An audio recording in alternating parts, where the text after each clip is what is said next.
यो चाहिँ चिप्ले किरा हो। हड्डी सम्बन्धी समस्या हुँदा हड्डी भाँचिँदाखेरि खायो भने हड्डी सम्बन्धी समस्या पनि हट्छ र हड्डी भाँचिएको पनि राम्रो हुन्छ।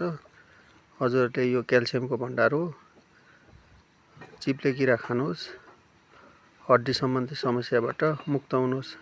यो क्याल्सियमको भण्डार भएको कारणले वर्षमा एउटादेखि दुईटा खायो भने हड्डी सम्बन्धी कुनै पनि समस्या हुँदैन। हजुरहरूले खानुहोला।